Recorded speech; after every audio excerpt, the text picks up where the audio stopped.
नमस्कार दोस्तों, स्वागत है आपका उत्तर प्रदेश माध्यमिक शिक्षा चयन बोर्ड द्वारा आयोजित सोशल साइंस टीजीटी परीक्षा की पॉलिटिकल साइंस सब्जेक्ट पेपर में। तो जो पिछला वीडियो था वो अधिकार से ही था।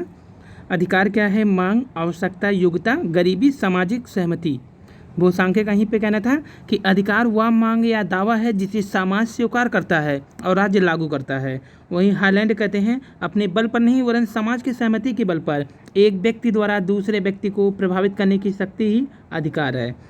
तो यहाँ पे देखिए उपरोक्त परिभाषाओं से स्पष्ट है कि अधिकार में तीन बात हैं: मांग या दावा, समाज की सहमति, राज्य द्वारा लागू किया जाना। तो समाज की सहमति जो होती है नैतिक पक्ष में है, जबकि राज्य द्वारा लागू किया जाना कानूनी पक्ष है। तो स्पष्ट है कि जो हमारी मांग, आवश्यकता, योग्यता होती है वही अधिकार होते हैं।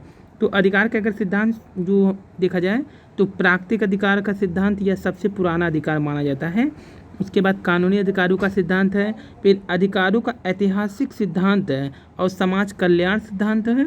इसके बाद है अधिकारों का आदर्शवादी सिद्धांत, फिर है छठा अधिकारों का आर्थिक सिद्धांत या मार्क्सवादी सिद्धांत। तो प्राकृतिक अधिकार का सिद्धांत क्या है? वैसे तो इस सिद्धांत के मुख्य प्रवक्ता लॉक हैं। प्राकृतिक अधिकारों के जो सिद्धांत के प्रवक्ता हैं वो कौन है? जॉन लॉक हैं। लेकिन हॉब्स, रूसो, थॉमस पेन जैसे सभी समझौतावादी इसकी समर्थन करते हैं।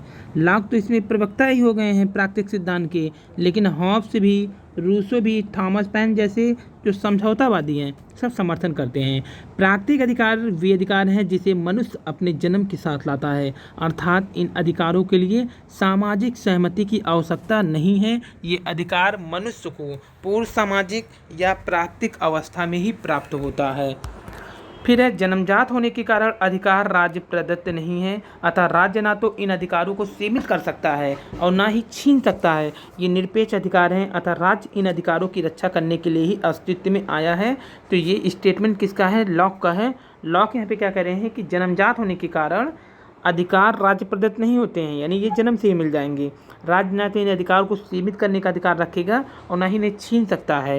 ये निरपेक्ष अधिकार होते हैं, इन अधिकारों का राज्य क्या करेगा? रक्षा करेगा। लॉक तीन प्रकार के अधिकारों की बात करते हैं: जीवन का, जीवन की स्वतंत्रता का और संपत्ति का। तो लॉक कितने प्रकार की स्वतंत्रता की बात करते हैं? तीन प्रकार के। नंबर एक जीवन, जीवन का स्वतंत्रता और संपत्ति का। वहीं हॉब्स आत्मरक्षा के अधिकार को प्राकृतिक अधिकार मानते हैं। हॉब्स महोदय आत्मरक्षा के अधिकार को ही, तो हॉब्स आत्मरक्षा के अधिकार को प्राकृतिक अधिकार मानते हैं। रूसो जो है प्राकृतिक एवं नागरिक अधिकार में अंतर नहीं करते हैं। उनका कहना है मनुष्य के प्राकृतिक अधिकार ही नागरिक अधिकार बन जाते हैं। तो ये रूसो का स्टेटमेंट है कि मनुष्य के प्राकृतिक अधिकार ही नागरिक अधिकार बन जाते हैं, जबकि हॉब्स के अनुसार आत्मरक्षा के अधिकार को ही प्राकृतिक अधिकार कहते हैं, जबकि लॉक जीवन का, जीवन की स्वतंत्रता का, संपत्ति का अधिकार मानते हैं। और इनका कहना है कि जो अधिकार होते हैं जन्मजात होते हैं, ना राज्य से छीन सकता है, ना इन्हें वो सीमित कर सकता है, बल्कि वो इसी की रक्षा कर सकता है। स्पेंसर ने समान स्वतंत्रता के अधिकार को प्राकृतिक अधिकार कहा है, यानी स्पेंसर ने क्या कह दिया है कि जो समान स्वतंत्रता के अधिकार हैं वही क्या हैं? अधिकार हैं। आलोचना अगर देखें तो प्राकृतिक सिद्धांतों के अधिकार के सबसे बड़े आलोचक जो हैं, प्राकृतिक अधिकार के सबसे बड़े आलोचक बेंथम हैं। उनका कहना है कि प्राकृतिक अधिकार बकवास एवं निरर्थक है, यानी प्राकृतिक अधिकार कुछ नहीं है। ये कौन कह रहा है? बेंथम महोदय। ये सबसे घोर इसके क्या हैं? इस अधिकार के आलोचक हैं। फिर है ऋषि या ऋषि का कहना है प्रकृति शब्द ही स्पष्ट नहीं है, क्योंकि प्रकृति का अर्थ है स्वभाव, इसका अर्थ पर्वत, पठार, नदी, समुद्र भी तो होता है। वहीं ग्रीन का कहना है समझौतावादियों का सबसे बड़ा दोष यही है कि वे अधिकारों को समाज से पूर्व मानते हैं। इस तरह की बात करने के बावजूद ग्रीन नैतिक आधार पर प्राकृतिक अधिकार का समर्थन करते हैं।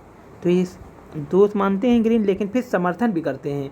ये अधिकार निरपेक्ष अधिकार है, समाज सापेक्ष है। ये अधिकार क्या है? निरपेक्ष होते हैं, जबकि समाज क्या है? सापेक्ष होते हैं। तो यहाँ पे यही अंतर हो गया इनके में। अर्थात समाज में निरपेक्षता का नियम लागू नहीं हो सकता, ऐसे में अधिकार अव्यवहारिक होते हैं। प्राकृतिक अधिकार का अगर महत्व देखें तो 1776 ईस्वी में जारी अमेरिका अधिकारों के घोषणा पत्र में जीवन, स्वतंत्रता एवं सुख के प्राकृतिक अधिकारों की बात की गई है। जीवन, स्वतंत्रता सुख के प्राकृतिक अधिकार की बात की गई है। 1789 की फ्रांसीसी क्रांति में स्वतंत्रता एवं समानता के प्राकृतिक अधिकार की मांग की गई थी। 10 दिसंबर 1948 को संयुक्त राष्ट्र संघ ने मानवाधिकार के लिए घोषणा पत्र जारी किया। यह मानवाधिकार कहीं न कहीं प्राकृतिक अधिकारों के सिद्धांत से ही प्रेरित है। भारतीय संविधान के भाग 3 में जिन मौलिक अधिकारों में बात की गई है, वे मौलिक अधिकार भी इसी सिद्धांत से प्रेरित हैं। कानूनी अधिकार का सिद्धांत। तो हॉब्स, ऑस्टिन जैसे कानूनी संप्रभुता सिद्धांत के समर्थक इस सिद्धांत के समर्थक हैं, लेकिन कानून के बड़े प्रवक्ता बेंथम हैं। तो हॉब्स, ऑस्टिन जैसे कानूनी संप्रभुता सिद्धांत के जो समर्थक हैं, इस सिद्धांत के समर्थक हैं, लेकिन कानून के जो बड़े प्रवक्ता हैं कानून के, ऑस्टिन तो कानूनी संप्रभुता सिद्धांत के हैं, लेकिन इस कानून के बड़े प्रवक्ता बेंथम क्या कहते हैं, राज्य के कानून ही कानूनी अधिकारों का सृजन करते हैं। बेंथम कहते भी हैं कि अधिकार विधि की रचनाएं हैं। इस प्रकार कानूनी अधिकार का सिद्धांत। ऑस्टिन जैसे कानूनी संप्रभुता सिद्धांत के समर्थक इस सिद्धांत के समर्थक हैं।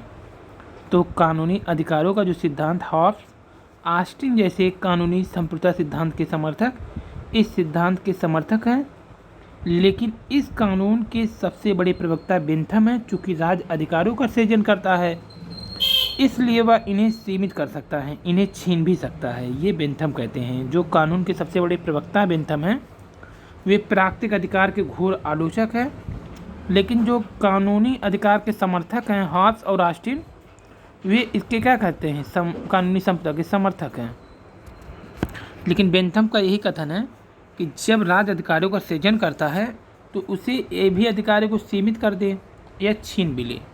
आलोचना देखिए, यह सिद्धांत केवल अधिकारों के कानूनी पक्ष पर जोर देता है, जबकि नैतिक पक्ष की उपेक्षा करता है। वाइल्ड का कहना है कि अधिकार को राज्य नहीं बनाता, राज्य इन्हें लागू करता है एवं इन्हें मान्यता प्रदान करता है। वाइल्ड का कथन है कि अधिकारों को राज्य नहीं बनाता, राज्य इन्हें लागू करता है एवं इन्हें मान्यता प्रदान करता है। वाइल्ड अधिकारों को राज्य नहीं बनाता, राज्य इन्हें लागू करता है एवं मान्यता प्रदान करता है। ये वाइल्ड महोदय का स्टेटमेंट है इम्पोर्टेंट।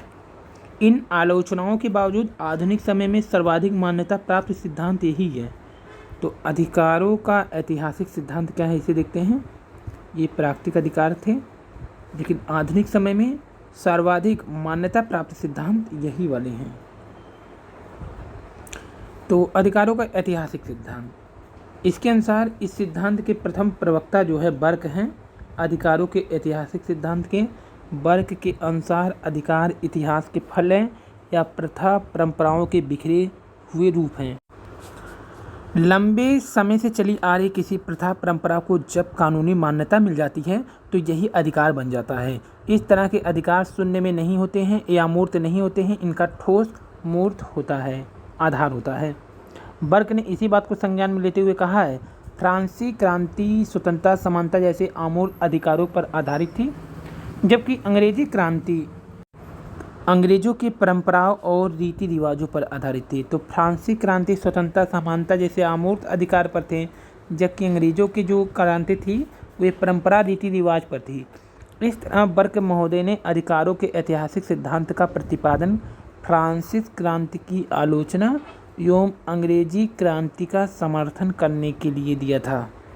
बर्क महोदय ने किसके, फ्रांसीसी क्रांति की आलोचना एवं अंग्रेजी क्रांति के समर्थन के लिए दिया था। तो अधिकार का समाज कल्याण सिद्धांत, इसी को उपयोगितावादी सिद्धांत भी कहते हैं। इस सिद्धांत के सबसे बड़े समर्थक बेंथम और मिल जैसे उपयोगितावादी हैं, जबकि अधिकारों के ऐतिहासिक सिद्धांत जो समर्थक हैं वो कौन है, बर्क महोदय। और जबकि अधिकार का समाज कल्याण सिद्धांत या जिसे उपयोगितावादी कहते हैं, इस सिद्धांत के समर्थक कौन है, बेंथम और मिल महोदय जैसे उपयोगितावादी हैं। इस सिद्धांत के अनुसार अधिकारों का आधार उपयोगिता या समाज कल्याण है। बेंथम का कहना है कि उपयोगी वही होगा जिससे अधिकतम लोगों को अधिकतम कल्याण हो, अर्थात अधिकतम लोगों के अधिकतम कल्याण का सिद्धांत ही अधिकारों के मापदंड का है। कुल मिलाकर यह सिद्धांत अधिकारों के औचित्य का सिद्धांत है। यह केवल हमें यह बताता है कि अधिकार क्यों मिलना चाहिए। अधिकार इसलिए मिलना चाहिए क्योंकि इससे समाज का कल्याण हो। तो स्वतंत्रता, एंगेल्स का कहना है कि जहां हम विवश हैं वहां स्वतंत्रता की मांग नहीं कर सकती। यदि हमें विवशता लोक से स्वतंत्रता लोक में जाना है तो हम अपनी आवश्यकता को पहचानना होगा, तदनुसार उपाय करने होंगे। अब है अगला, अधिकारों का आदर्शवादी सिद्धांत। इस सिद्धांत के घोर समर्थक हैं ग्रीन, बोसांके और कांट। अधिकारों का आदर्शवादी जो समर्थक हैं ग्रीन, बोसांके, कांट आदर्शवादियों के अनुसार व्यक्ति के जीवन का उद्देश्य अपने व्यक्तित्व का पूर्ण विकास करना है।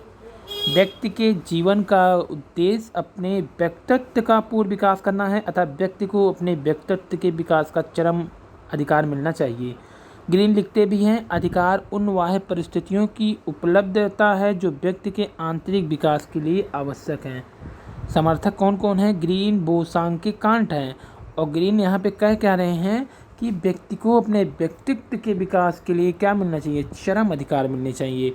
इसके बाद उन्होंने एक स्टेटमेंट दिया है, अधिकार उन बाह्य परिस्थितियों की उपलब्धता है जो व्यक्ति के आंतरिक विकास के लिए क्या है? जरूरी है, आवश्यक है। फिर है जो व्यक्ति के आंतरिक विकास के लिए आवश्यक है, ये बाह्य परिस्थितियां हैं शिक्षा, रोजगार इत्यादि की उपलब्धता हो सके। इसी सिद्धांत के अनुसार अधिकार में दो पक्ष होते हैं, एक अनिवार्य है जिसमें नैतिक और दूसरा अनिवार्य है कानूनी पक्ष। बोसांके कहते भी हैं कि अधिकार वह मांग है जिसे समाज स्वीकार करता है और राज्य क्या करता है? लागू करता है। अधिकारों का आर्थिक सिद्धांत या इसको मार्क्सवादी सिद्धांत कहते हैं, जिसमें निजी संपत्ति होती है, इसमें बुर्जुआ सर्वहारा होते हैं, इनमें वर्ग संघर्ष होता है, फिर राज्य का निर्माण होता है। बुर्जुआ जो है राज्य का पोषण करता है और सर्वहारा का शोषण करता है। मार्क्स का कहना है कि अधिकार शोषण का यंत्र है। मार्क्स क्या कहते हैं? अधिकार ही जो है शोषण का यंत्र है। राज्य अधिकारों का सृजन इसीलिए करता है कि वह सर्वहारा वर्ग में विचारात्मक भ्रम पैदा करके उसका समर्थन प्राप्त कर ले और आराम से उसका शोषण करता रहे सर्वहारा का। अगला है लॉस्की के अधिकार का सिद्धांत। लॉस्की के अधिकार का सिद्धांत क्या है? लॉस्की ने समाज कल्याण सिद्धांत और आदर्शवादी सिद्धांत को बना करके अधिकारों का सिद्धांत प्रस्तुत कर दिया। कौन कौन? लॉस्की ने समाज कल्याण सिद्धांत, एक लिया समाज कल्याण और एक लिया आदर्शवादी सिद्धांत, मिला दिया दोनों को, बन गया अधिकार सिद्धांत। लॉस्की के अनुसार अधिकारों के लिए सामाजिक स्वीकृति की ज़रूरत है। सामाजिक स्वीकृति तभी प्राप्त होगी जब अधिकारों से समाज कल्याण होता है। लॉस्की के अनुसार अधिकार वे बाह्य परिस्थितियां हैं जिसके अभाव में कोई भी व्यक्ति अपने व्यक्तित्व का सर्वोत्तम विकास नहीं कर सकता। लॉस्की के अनुसार कोई भी राज्य अपने द्वारा प्रदत्त अधिकारों के माध्यम से ही जाना जाता है। लॉस्की काम के अधिकार की भी बात करते हैं। यह अधिकार तभी संभव है जब उद्योग में प्रजातंत्र स्थापित हो। इस प्रकार लॉस्की के अनुसार अधिकार वे बाह्य परिस्थितियां हैं जिसके अभाव में कोई भी व्यक्ति अपने व्यक्तित्व का सर्वोत्तम विकास नहीं कर सकता। कोई भी राज्य अपने द्वारा प्रदत्त अधिकारों का किसी बात के माध्यम से ही जाना जाता है। लॉस्की काम के अधिकार की बात करते हैं। यह अधिकार तभी संभव है जब उद्योग में प्रजातंत्र स्थापित हो। तो लॉस्की अधिकार वे बाह्य परिस्थितियां हैं जिसके अभाव में कोई भी व्यक्ति अपने जीवन का सर्वोत्तम विकास नहीं कर सकता है। अब है अधिकारों का वर्गीकरण। तो एक हो गया नैतिक अधिकार और एक और हो गया वर्गीकरण में कानूनी अधिकार। ये हो गए अधिकार का वर्गीकरण, ये हो गए नैतिक अधिकार, ये हो गए कानूनी अधिकार। इसमें आएगा अंतःकरण अधिकार। और कानूनी में कौन कौन से अधिकार आ जाएंगे? जैसे अधिकार का वर्गीकरण दो प्रकार से करेंगे हम। नैतिक अधिकार, इसमें अंतःकरण। कानूनी अधिकार, इसमें नागरिक अधिकार आ जाएगा, आर्थिक अधिकार आ जाएगा और राजनैतिक अधिकार, यानी तीनों अधिकार आ जाएंगे किसमें? कानूनी अधिकार में। अब नागरिक अधिकार को देखेंगे जब बोलने, सभा करने, संगठन बनाने, अवसर की समानता का अधिकार मिल जाएगा। जबकि आर्थिक में संपत्ति का अधिकार, संपत्ति के अर्जन एवं व्यय करने का अधिकार मिल जाएगा और राजनीतिक में चुने जाने का एवं सार्वजनिक पद पाने का अधिकार मिल जाएगा। तो यहाँ पे ध्यान देने वाली बात क्या है, नौकरी पाने का अधिकार एक नागरिक अधिकार है, जबकि सार्वजनिक पद पाने का अधिकार एक राजनीतिक अधिकार है। नौकरी आपका नागरिक अधिकार है, जबकि सार्वजनिक पद आपका एक राजनीतिक अधिकार है। कानूनी अधिकारों का अधिकार नैतिक अधिकार है। कानूनी अधिकारों का अधिकार नैतिक अधिकार है। नैतिक अधिकार है, बिना नैतिक अधिकारों के कानूनी अधिकार का उपयोग नहीं किया जा सकता। महिलाओं को नैतिक अधिकार प्राप्त नहीं है, हालांकि उन्हें पुरुष के बराबर कानूनी अधिकार मिले हुए हैं। नैतिक अधिकार न होने के कारण वे इन कानूनी अधिकारों का उपयोग नहीं कर पा रही हैं, इसलिए शोषण का शिकार हो रही हैं। महिलाओं को सशक्त बनाने के लिए यह नारा दिया गया है कि पर्सनल इज पॉलिटिकल, अर्थात जो वैयक्तिक है वही राजनीतिक है। यह वैयक्तिक का अर्थ है अंतःकरण से बोध होता है। तो महिलाओं को नैतिक अधिकार तो नहीं मिले हैं, लेकिन कानूनी अधिकार मिले हैं। कर्तव्य, वाइल्ड महोदय का कहना है कि अधिकार अस्तित्व कर्तव्यों के संसार में है। वाइल्ड महोदय का स्टेटमेंट क्या है कि अधिकारों का अस्तित्व कर्तव्य के संसार में है, अर्थात अधिकार एवं कर्तव्य एक सिक्के के दो पहलू हैं। जो एक कर्तव्य है वही दूसरे का अधिकार है, जो दूसरे का कर्तव्य है वही एक का कर्तव्य, जो दूसरे का अधिकार वही एक का कर्तव्य है। ये किसका स्टेटमेंट है? वाइल्ड महोदय का कहना है अधिकारों का अस्तित्व कर्तव्य के संसार में है, अर्थात अधिकार एवं कर्तव्य एक ही सिक्के के दो पहलू हैं। जो एक का कर्तव्य होता है दूसरे का अधिकार होता है, जो दूसरे का अधिकार होता है एक का कर्तव्य होता है। ये वाइल्ड महोदय का स्टेटमेंट था। उधर एक का कर्तव्य दूसरे का अधिकार, दूसरे का कर्तव्य एक का अधिकार। अब है कर्तव्य के प्रकार।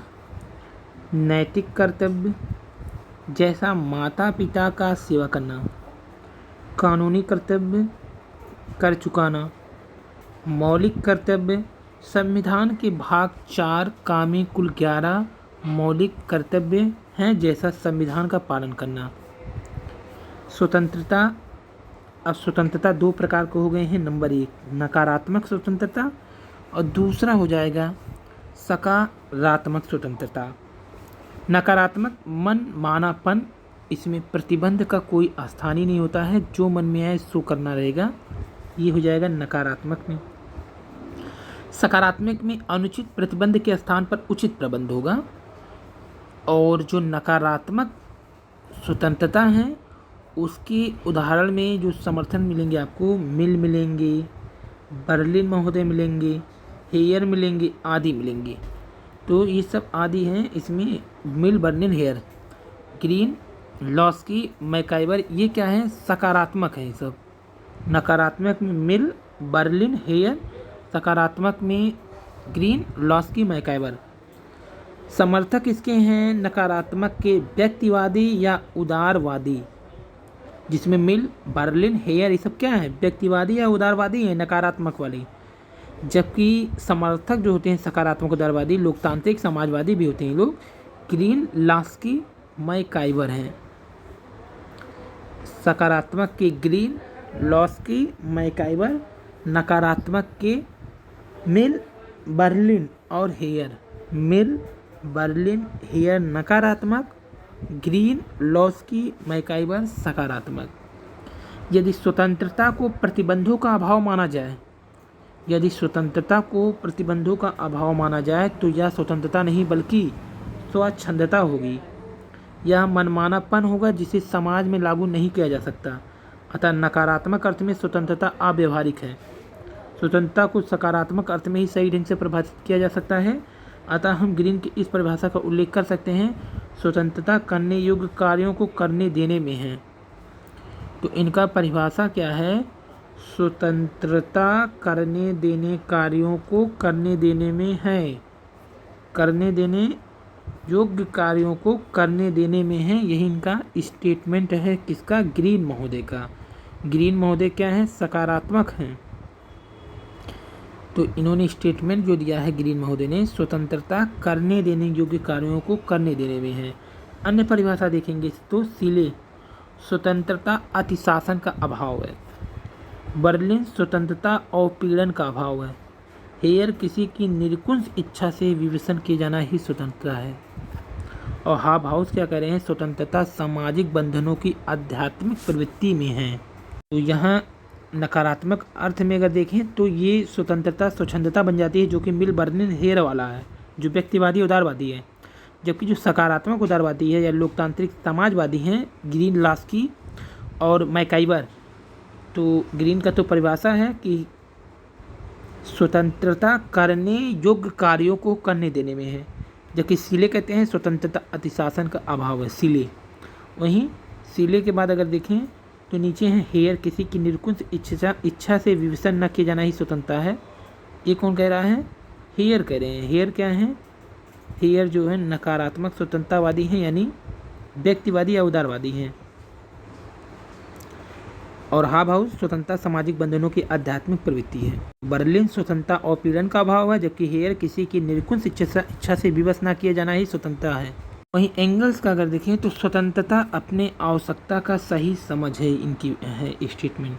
स्वतंत्रता के विषय के विविध रूप या प्रकार। मैकाइवर का क्या कहना है, स्वतंत्रता बहुआयामी है। स्वतंत्रता के निम्नलिखित आयाम हो सकते हैं, जैसे व्यक्तित्व स्वतंत्रता, हेयर, मिल जैसे व्यक्तिवादी इस प्रकार की स्वतंत्रता की बात करते हैं। मिल की एक पुस्तक है ऑन लिबर्टी, मिल की जो पुस्तक है ऑन लिबर्टी, उसमें मिल कहते भी हैं कि कार्यों की स्वतंत्रता की बात करते हैं। वे मनुष्य के कार्यों को दो वर्ग में बांटते हैं, स्वसंबंधित कार्य, पर संबंधित कार्य। स्वसंबंधित और पर संबंधित कार्य। हेयर मिल जैसे व्यक्तिवादी इस प्रकार की स्वतंत्रता की बात करते हैं। मिल की तो पुस्तक ही है ऑन लिबर्टी, जिसमें वे दो कार्यों की स्वतंत्रता की बात करते हैं, दो वर्ग में बांटते हैं स्वतंत्रता को, स्वसंबंधित और पर संबंधित। जबकि एंगल्स का कहना है कि जहां हम विवश हैं वहां स्वतंत्रता की मांग नहीं कर सकते। हम विवशता में लोक से स्वतंत्रता लोक में जाना है तो हमें अपनी आवश्यकता को पहचानना होगा और फिर उपाय करना होगा। इस प्रकार व्यक्तित्व या वैयक्तिक स्वतंत्रता स्वसंबंधित कार्य पर संबंधित कार्य, क्योंकि पर संबंधित कार्यों का प्रभाव दूसरों पर पड़ता है, इसलिए इन कार्यों के संबंध में प्रतिबंध लगाया जा सकता है। स्वसंबंधित कार्यों का प्रभाव दूसरे पर नहीं पड़ता, इसलिए इन कार्यों के संबंध में प्रतिबंध नहीं लगाया जा सकता। स्वसंबंधित कार्यों के संबंध में मिल वैयक्तिक स्वतंत्रता की मांग करते हुए कहते भी हैं, व्यक्ति अपने मस्तिष्क और शरीर पर संप्रभु है। स्टेटमेंट किसका है, मिल के वैयक्तिक स्वतंत्रता की मांग करते हुए क्या कह रहे हैं कि व्यक्ति अपने मस्तिष्क और शरीर पर संप्रभु है। कौन कह रहा है, मिल महोदय स्वसंबंधी कार्यों के संबंध में कह रहे हैं ऑन लिबर्टी में। प्राकृतिक स्वतंत्रता क्या होता है, जब रूसो प्रकृति की ओर लौटो का नारा देता है तो प्राकृतिक स्वतंत्रता की ही बात करता है। नागरिक स्वतंत्रता जैसे विचार एवं अभिव्यक्ति की स्वतंत्रता, सभा करने की स्वतंत्रता, संगठन बनाने की स्वतंत्रता इत्यादि जो है अनुच्छेद 19 में। अब आर्थिक स्वतंत्रता देख लीजिए। आर्थिक स्वतंत्रता की मांग उदारवाद एवं पूंजीवाद करता है। इसका कहना है कि राज्य की आर्थिक क्रियाकलाप में हस्तक्षेप न करें। उदारवाद अहस्तक्षेप राज्य यानी लेसेस फेयर स्टेट की मांग कर रहा है। कौन, उदारवाद। तो आर्थिक स्वतंत्रता की मांग उदारवाद एवं पूंजीवाद करते हैं, यही दोनों करते हैं, उदारवाद और पूंजीवाद। इनका कहना है कि राज्य आर्थिक क्रियाकलाप में हस्तक्षेप न करे, अर्थात उदारवाद अहस्तक्षेप के राज्य की मांग करता है, यानी लेसेस फेयर अहस्तक्षेप। कौन, उदारवाद। राजनीतिक स्वतंत्रता, हर व्यक्ति को चुने जाने और सार्वजनिक पद प्राप्त करने का अधिकार मिलना चाहिए, यही राजनीतिक स्वतंत्रता है। स्वतंत्रता और कानून सत्ता के बीच में संबंध। स्वतंत्रता और सत्ता एक दूसरे के विरोधी हैं, स्वतंत्रता और सत्ता एक दूसरे के पूरक हैं। 2 पॉइंट में इसे यहाँ पर दिखाया गया है। इसमें व्यक्तिवाद और उदारवाद, स्वतंत्रता और सत्ता एक दूसरे के विरोधी हैं, व्यक्तिवाद उदारवाद, स्वतंत्रता और सत्ता एक दूसरे के पूरक है, सकारात्मक उदारवाद और लोकतांत्रिक समाजवाद कहता है। हाब्स का कहना है व्यक्ति की स्वतंत्रता कानून के चुप रहने तक है, अर्थात स्वतंत्रता एवं कानून एक दूसरे के विरोधी हैं। यहाँ पर हाब्स कह भी रहे हैं कि व्यक्ति की जो स्वतंत्रता है जब तक कानून चुप है तभी तक है, और इसीलिए कानून और स्वतंत्रता एक दूसरे के क्या हैं, विरोधी हैं। लाक महोदय कह रहे हैं जहाँ कानून नहीं वहाँ स्वतंत्रता नहीं है। रूसो के अनुसार व्यक्ति को स्वतंत्र होने के लिए बाध्य किया जा सकता है। रूसो कहते हैं व्यक्ति को स्वतंत्र होने के लिए बाध्य किया जा सकता है। लेकिन लेनिन का कहना है जहाँ राज्य होगा वहाँ स्वतंत्रता नहीं होगी और जहाँ स्वतंत्रता होगी वहाँ राज्य नहीं होगा। तो हाब्स महोदय व्यक्ति की स्वतंत्रता कानून के चुप रहने तक। लॉक का कहना है जहाँ कानून नहीं वहाँ स्वतंत्रता नहीं। रूसो कहना है व्यक्ति को स्वतंत्रता होने के लिए बाध्य किया जा सकता है। लेनिन कहना है जहाँ राज्य होगा वहाँ स्वतंत्रता नहीं, जहाँ स्वतंत्रता होगी वहाँ राज्य नहीं। समानता असमानता देख लें तो प्राकृतिक असमानता और मानवकृत असमानता। तो समानता असमानता देखिए, प्राकृतिक असमानता में लंबा, नाटा, गोरा, काला। मानवकृत में देखें अमीर, गरीब, ऊंच नीच। बायोलॉजिकल स्त्री पुरुष, सोशल स्त्री पुरुष। समानता की बात हमेशा मानवकृत असमानता के संदर्भ में ही किया जा सकता है, क्योंकि प्राकृतिक असमानता को कम नहीं किया जा सकता। उदाहरण स्त्री पुरुष के बीच में जो जीव वैज्ञानिक असमानता है इसे कम नहीं किया जा सकता, लेकिन जो सामाजिक आर्थिक असमानता है उसे तो कम ही कर सकते हैं। इसलिए लैंगिक समानता की बात हमेशा मानवकृत सामाजिक आर्थिक असमानता के संदर्भ में की जा सकती है। समानता नकारात्मक समानता अगर देखें, जाति, धर्म, लिंग इत्यादि के आधार पर विशेष अधिकार का अंत। सकारात्मक में क्या हो जाएगा, नकारात्मक में हो जाएगा जाति, धर्म, लिंग इत्यादि के आधार पर विशेष अधिकार का अंत। सकारात्मक हो जाएगा संरक्षणात्मक भेदभाव के साथ अवसर की समानता। कानूनी समानता, सामाजिक समानता एवं राजनीतिक समानता आदि। समर्थक हैं व्यक्तिवादी या उदारवादी। जो नकारात्मक समानता है उसमें जाति, लिंग इत्यादि के आधार पे है। कानूनी समानता, सामाजिक समानता और राजनीतिक समानता आदि आएगा। समर्थक हैं व्यक्तिवादी, उदारवादी। उपरोक्त से स्पष्ट है कि मोटे तौर पर समानता का अर्थ भेदभाव का अंत है, लेकिन मात्र भेदभाव के अंत से ही समानता नहीं स्थापित हो सकती। इसके लिए अवसर की समानता देना होगा। अवसर की समानता के लिए संरक्षण, आरक्षण जैसा युक्ति भेदभाव करना होगा, जिससे हाशिए के लोगों का सामाजिक, आर्थिक, राजनीतिक विकास की मुख्य धारा से जोड़ा जा सके। अतः समानता का सही अर्थ है संरक्षणात्मक भेदभाव के साथ अवसर की समानता है। इस तरह समानता को अवसर की समानता के रूप में ही लेना चाहिए, समानता को समतलीकरण नहीं समझ लेना चाहिए। और जबकि अगर सकारात्मक वाली समानता देखें तो संरक्षणात्मक भेदभाव के साथ अवसर की भी समानता हो, अर्थात आरक्षण जैसे सकारात्मक भेदभाव के माध्यम से राजनीतिक एवं आर्थिक क्षेत्र के सभी समान को अवसर मिले, सभी को समान अवसर मिले। समर्थक हैं सकारात्मक उदारवादी और लोकतांत्रिक समाजवादी। किसके? सकारात्मक भेदभाव, नकारात्मक भेदभाव के समर्थक कौन है? व्यक्तिवादी और उदारवादी। तो यहाँ पे देखिए अगर नीचे, क्योंकि संरचनात्मक भेदभाव के साथ अवसर की समानता ही है, इस तरह से समानता को अवसर की समानता के योग में के रूप में ही लेना चाहिए, के रूप में लेना चाहिए। यहाँ पर के रूप में ही लेना चाहिए। समानता को समतलीकरण नहीं समझना चाहिए, क्योंकि पूर्ण समानता संभव ही नहीं है।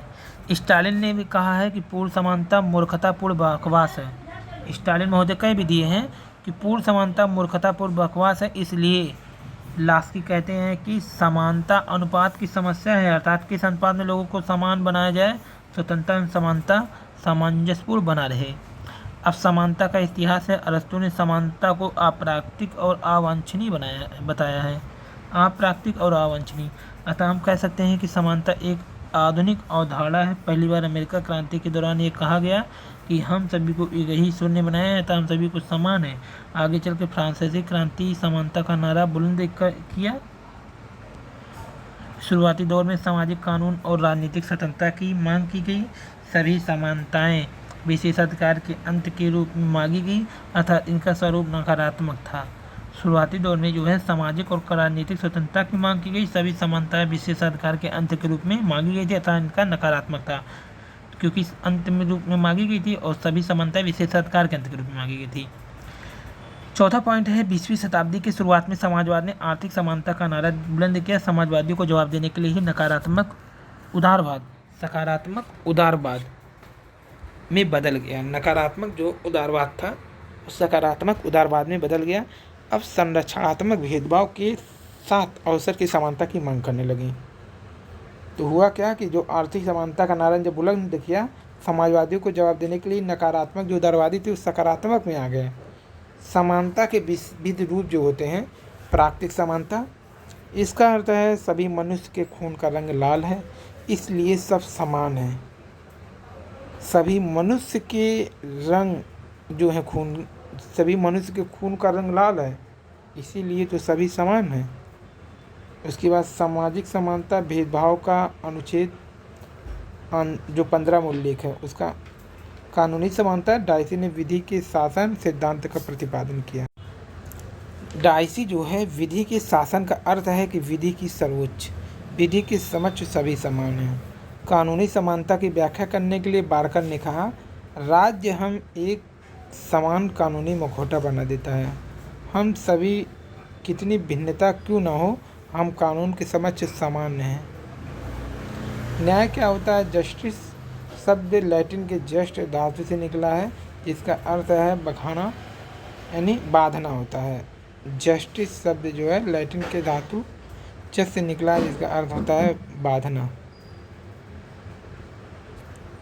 कानून के माध्यम से मानव व्यवहार का नियमन भावना ही न्याय है, लेकिन यह न्याय की संकीर्ण परिभाषा होगी क्योंकि इसमें केवल कानूनी पक्ष पर ही बल दिया गया है, जबकि न्याय की अवधारणा में कानूनी पक्ष के साथ साथ कौन कौन से नैतिक, सामाजिक, आर्थिक, राजनीतिक पक्ष भी होने चाहिए। नैतिक, सामाजिक और क्या नाम है, आर्थिक पक्ष भी होने चाहिए। अब अगला घोल पानी। बारकर का स्टेटमेंट यहाँ पर हमेशा पूछा गया है ये वाला कि राज्य हम सभी को एक समान कानूनी मुखौटा पहना देता है। हम सभी कितनी भिन्नता क्यों न हो, लेकिन कानून के समक्ष क्या हो जाते हैं, समान हो जाते हैं। जस्टिस शब्द लैटिन के जस्ट धातु से निकला, जिसका अर्थ है बांधना।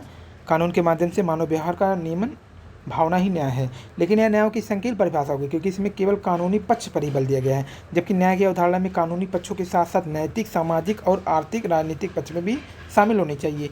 न्याय एक गत्यात्मक अवधारणा है, अलग अलग युगों में इसके अलग अलग अर्थ रहे हैं। प्राचीन युग में न्याय, प्राचीन यूनान में न्याय के नैतिक पक्ष पर जोर दिया जाता था।